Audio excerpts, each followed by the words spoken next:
Good morning dear student. आज अपन बात करते हैं 10th क्लास के यूनिट नंबर 2.1 के वास्तविक संख्याएं।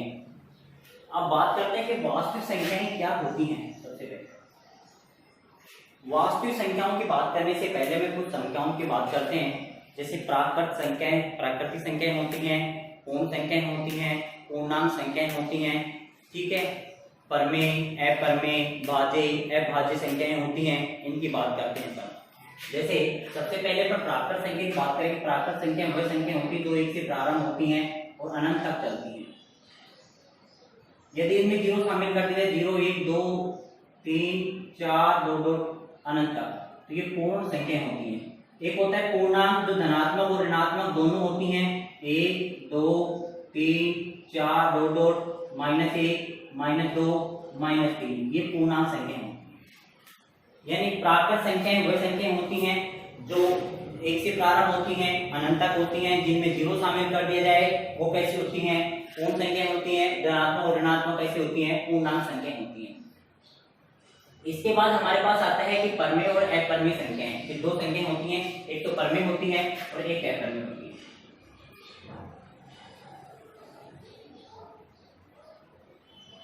परमेय संख्या, अपरमेय संख्या क्या होती है? एक परमेय संख्या होती है और एक अपरमेय संख्या होती है। परमेय और अपरमेय संख्या होती क्या है? बात करें परमेय संख्या और अपरमेय संख्या की, तो सबसे पहले परमेय संख्या की बात करते हैं।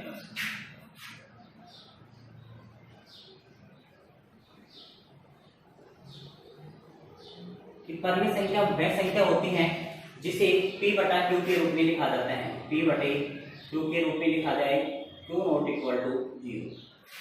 परमेय संख्या वह संख्या होती है जिसे P/Q के रूप में लिखा जाए, Q ≠ 0, यानी Q का मान 0 नहीं होना चाहिए, R का मान 0 नहीं होना चाहिए। वो P/Q एक चर है। ये कैसी राशि है? P, Q,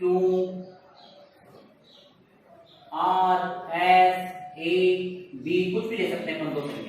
हम ये भी कह सकते हैं कि A/B, B ≠ 0।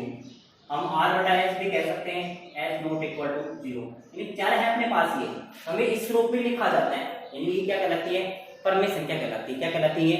परमेय संख्या। कि वह संख्या जिसे P/Q के रूप में लिखा जाता है वो परमेय संख्या कहलाती है। उन्हें क्या कहते हैं बेटा? परमेय संख्या कहते हैं। अपरमेय संख्या किसे कहते हैं? अपरमेय संख्या वह संख्या होती है जिनका पूर्ण वर्ग नहीं होता है। P/Q के रूप में लिखा जाता है। ये दो Q ≠ 0, ये तो होती है परमेय संख्या। जिनका पूर्ण वर्ग नहीं होता है वो कैसी होती है? अपरमेय संख्याएं होती हैं। अब जैसे मैं कुछ संख्याएं लिखना हूं, उनके सामने हम परमेय और अपरमेय छांटते हैं। 2/0, 3, -4, 0, -3/2, 3.14, 22/7, 5, √3, √4, ये कुछ संख्याएं आपके सामने हैं।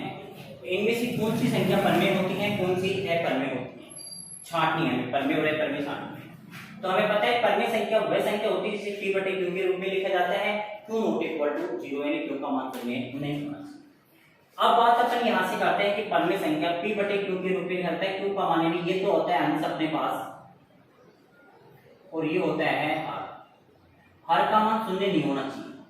यहाँ अंश और हर में देखते हैं हर का मान 0 है, किसी P/Q में तो लिखा जा रहा है, परंतु Q = 0 है। Q का मान क्या है? यहाँ 0 है। इसलिए किस में लिखा जाता है? इसको अपरमेय संख्या कहा जाता है। किसमें कहा जाता है? अपरमेय संख्या। अगले चलते हैं कि 3 को हम P/Q में लिख सकते हैं, क्योंकि इसके बटे में 1 लगा सकते हैं, इसे P/Q बन गया है। ये P/Q रूप लिखा है। P/Q रूप अधिक संख्या ये परमेय, तो 3 कैसे हुई? परमेय हुई। -4 भी कैसी हुई? परमेय, क्योंकि इसके बटे में लगा सकते हैं। 0 कैसी संख्या होगी? परमेय है परमेय, ये भी हमारे पास परमेय संख्या होगी, क्योंकि इसके बटे में क्या लगा सकते हैं? 1, क्योंकि हमारे पास Q का मान 0 नहीं होती। पीक में कोई बताया नहीं कंडीशन है P का मान 0 हो सकता है, Q का मान 0 नहीं होना चाहिए। तो हम इसे भी क्या कहते हैं? ये कैसी संख्या होगी? परमेय। 0 भी कैसी संख्या होगी? परमेय। -3/2 भी कैसी संख्या होगी? परमेय। 3.14 पॉइंट आएंगे तो इसे लिख सकते हैं 314/10। तो इसका मतलब ये भी कैसी हुई? परमेय संख्या हुई। 100 हुई। तो 3.14 रुपये ईस्वी पर में, 22/7 रुपये ईस्वी पर में। अब बात हमारे पास आती है पाई, क्योंकि पाई के दोनों मान होते हैं और दोनों मान परमे हैं, तो क्या पाई हमारे पास परमे होगी? कभी भी परमे संख्या नहीं होती, पाई किसमें गिना जाता है? अपरमेय संख्या के अंदर गिना जाता है। रूट 3 का वर्ग नहीं होता, तो रूट 3 रूट के अंदर ही रहता है, इसका वर्ग नहीं कर सकते, इसलिए रूट 3 में हमारे पास कैसी संख्या होती है? अपरमेय संख्या होती है। रूट 4 इसका वर्ग कितना होता है? 2 का स्क्वायर कर सकते हैं, स्क्वायर रूट सबसे बड़े दुश्मन होते हैं, दूसरे क्या हो जाते हैं? कैंसिल हो जाते हैं। तो ये हमारे पास क्या बचेगा? 2 एक बचे परमेय, तो इसका मतलब रूट 4 कैसे भी हमारे पास परमेय संख्या होगी। यानी यहाँ कंडीशन हमारे पास परमेय और अपरमेय की पहचानने की बातें हैं कि परमेय संख्या किसे कहते हैं, अपरमेय संख्या किसे कहते हैं, जो हमारे सामने लिखा हुआ है कि परमेय संख्या कौन सी होती है, अपरमेय संख्या कौन सी होती है। परमेय संख्या किसे कहते हैं कि वह संख्या जिसे p/q के रूप में लिखा जाता है वो परमेय संख्या कहलाती है, जिसका पूर्ण वर्ग नहीं होता वो अपरमेय में आता है। पाई किसमें आता है? अपरमेय में। एक बार इसको नोट करो आप। जैसे नेक्स्ट बात है अपन भाज्य और अभाज्य संख्याओं की। कुछ संख्याओं ज्ञान कर रहे हैं अपन पहले थोड़ी देर के लिए, कुछ संख्याओं का नॉलेज होना जरूरी लगता है।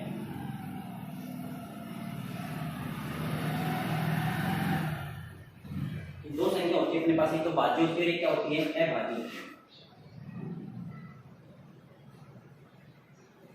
भाज्य अभाज्य, भाज्य कौन सी होती है? अभाज्य। भाज्य नाम से देखो, अभाज्य, भाज्य, भाज्य मतलब भाग जा रहा है, जिसमें वह संख्या जिसमें स्वयं का व स्वयं के अलावा अन्य संख्याओं का पूरा भाग जाता है। यानी लैंग्वेज आप लिखो तो लिख लो कि वह संख्या जिसमें स्वयं का व स्वयं के अलावा अन्य संख्या का पूरा भाग जाता है, अन्य किसी संख्या का पूरा भाग जाता है, उसे कहलाती है भाज्य। अभाज्य वह संख्या जिसमें स्वयं का अलावा अन्य किसी संख्या का भाग नहीं जाता है, स्वयं के अलावा किसी अन्य संख्या का भाग नहीं जाता, वो क्या कहलाती है? अभाज्य संख्या कहलाती है। वो क्या कहलाती है? अभाज्य। अब छांटे कैसे? जैसे क्वेश्चन है हमारे पास कि 1 से 100 तक भाज्य और अभाज्य संख्याएं छांटी, 1 से 100 तक भाज्य और अभाज्य संख्याएं छांटी। अब ये संख्या तुम्हारे सामने लिखा हूं मैं कि 1 2 3 4 5 6 7 8 9 10 11 12 13 14 15 ऐसे 100 संख्या लिख लेंगे हम, और उसमें भाज्य और अभाज्य छांटते हैं। जैसे छांटना बताता हूं सबसे पहले। एक को आप किसी में मत लेना, न तो भाज्य में लिया जाता है और न ही अभाज्य में लिया जाता है, ये अपवाद होता है। न तो इसको भाज्य में गिना जाता और न ही अभाज्य में। एक न तो भाज्य होती है, न ही अभाज्य संख्या। दो देखते हैं कि दो में 2 का ही भाग जा रहा है, 2 के अलावा किसी अन्य संख्या का भाग नहीं जाता है। इसका मतलब परिभाषा क्या होती है कि वह संख्या जिसमें स्वयं का भाग जाता है, स्वयं के अलावा अन्य संख्या का भाग नहीं जाता है, वो भाज्य संख्या कहलाती है। वह संख्या जिसमें स्वयं का भाग जाता है, स्वयं के अलावा किसी अन्य संख्या का भाग नहीं जाता है, वो कौन संख्या कहलाती है? हमारी भाज्य संख्या कहलाती है। इसका मतलब 2 में 2 का ही भाग जा रहा है, तो कौन संख्या हुई? अभाज्य संख्या हुई। तो इसे हम क्या लिखेंगे? 2 एक अभाज्य संख्या। 3 में 3 का भाग, 3 भी क्या है? अभाज्य संख्या। 4 में हम 2 का भाग दे सकते हैं, इसका मतलब क्या हुआ? 4 भाज्य। 5 अभाज्य, 6 भाज्य, 7 अभाज्य, 8 भाज्य, 9 भाज्य, 10 भाज्य, 11 अभाज्य। देखो 5 में 5 का भाग जाएगा, 5 चलो किसी का, 6 में 3 का 2 का भाग जा रहा है, 7 में 7 का भाग जाता है, 8 में 4 का भाग जा रहा है, 9 में 3 का भाग जा रहा है, 10 में 2 का 5 का भाग जा रहा है, और 11 में किसी का भी नहीं जाता, स्वयं का भाग जाता है, अभाज्य। इस प्रकार भाज्य और अभाज्य संख्याएं छांटते हैं कि जिसमें स्वयं के अलावा किसी अन्य संख्या का भाग जा रहा है वो भाज्य होती है, जिसमें स्वयं का ही भाग जाता है वो अभाज्य संख्या होती है। अब एक क्वेश्चन यहाँ से पुट होता है कि वह कौन सी संख्या होती है, वह कौन सी संख्या होती है, वह कौन सी सम संख्या होती है जो अभाज्य होती है। एक सम संख्या आ रही है, देखो पूरे छांट लो आप, एक सम संख्या आती है, 2 है, वो क्या है? सम संख्या है, परंतु क्या है? ये अभाज्य है। एक ऐसी सम संख्या है, ये 2 सम संख्या है और अभाज्य में आ रही है, 2 ही है एक, तो अभाज्य। थोड़ी देर नजर मार के देखते हैं तो लगता है कि भाज्य है ये, परंतु किसमें होती है? अभाज्य में होती है। कैसे होती है? अभाज्य। ये भाज्य और अभाज्य संख्याओं की बात हो गई अपने पास। इसके बाद बात करते हैं अपन जो मेन क्वेश्चन अपना, उस मेन क्वेश्चन की बात करते हैं कि मेन क्वेश्चन क्या है अपने पास कि यूक्लिड विभाजन या एल्थागोरी प्रमेय द्वारा भाग विधि, यानी यूक्लिड विभाजन भाग विधि द्वारा, यूक्लिड विभाजन की भाग विधि द्वारा एचसीएफ ज्ञात कीजिए।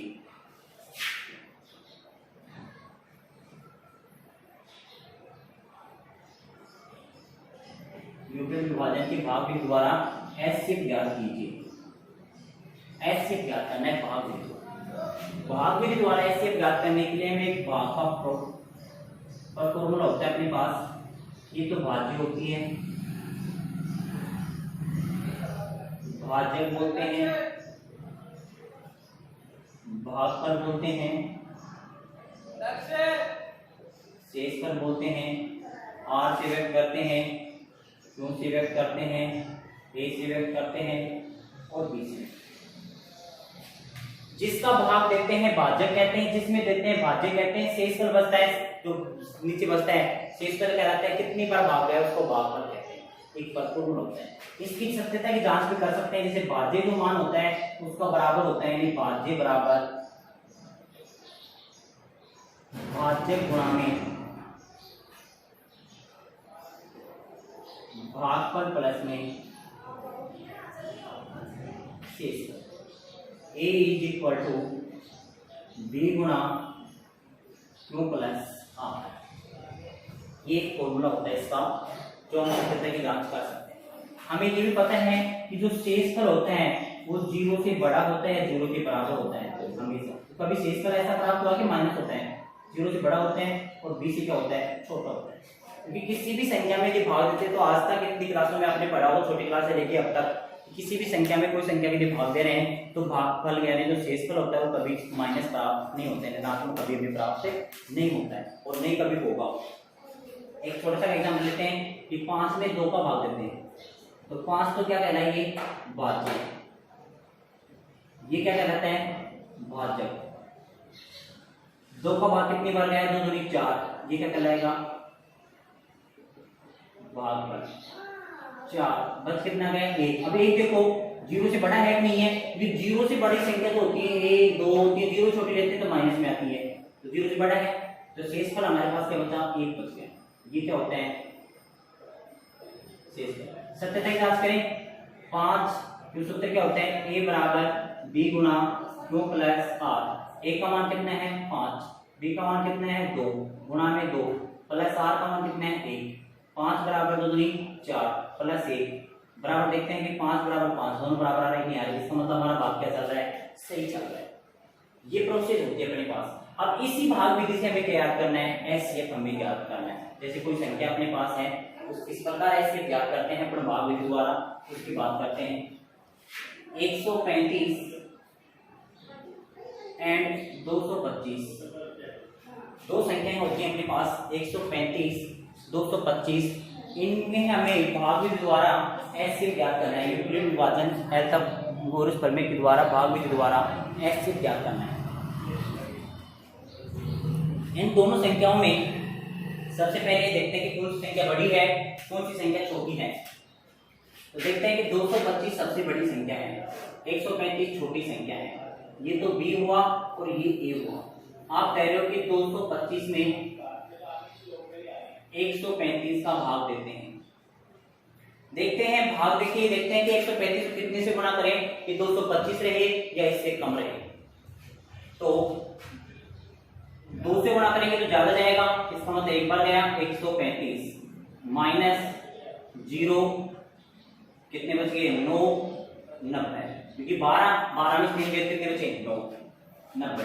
अब हमें पहली स्टेप सूत्र साथ साथ लिखते जाते हैं। फर्स्ट स्टेप सूत्र है अपना a बराबर b गुणा क्यू प्लस आर। a का मान कितना है, a का मान अंदर का होता है 225, b का मान कितना है, ये 1 का हो गया, ये b का हो गया 135 गुणा क्यू का मान कितना है, 1 प्लस शेष पर कितना है, 90। ठीक है, सेकंड स्टेप निकालेंगे तो सेकंड स्टेप लिख देंगे। अब हमें भाग जब तक देता रहना है जब तक शेषफल का मान शून्य प्राप्त नहीं हो जाता है, फिर इसके भाग का निशान लगाएंगे। अब जिसका भाग दे रहे हो संख्या बताएंगे 135 से 90 पे जाएंगे तो 90 दूनी 180 डबल बार ज्यादा जाएगा।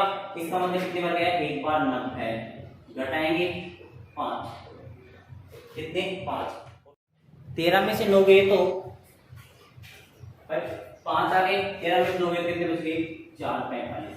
हमें भाग जब तक देते रहने जब तक शेषफल का मान शून्य प्राप्त नहीं हो जाता है। सेकंड स्टेप में a बराबर कितना है 135, 135 भाग दे कितने का दिया 90 का, कितनी बार गया एक बार, शेष पर कितना बचा 45। थर्ड स्टेप पे निकालेंगे अपन, फिर इसमें भाग का निशान लगाएंगे और वही संख्या लिखेंगे जिसका भाग दे रहे हैं कितने का 90 का। 45 दूनी 90, दो बार गया 90 आ गया, क्या बच गया शेष पर 0। थर्ड स्टेप में 90 a का मान 90 कितने भाग दिया 45, कितनी बार गया दो बार गया, शेष पर कितना बचा 0। जहां शेष पर का मान शून्य आ जाता है, यानी जो r का मान होता है ना, r का मान वो शून्य आ जाता है, शेष पर का मान शून्य आ जाता है।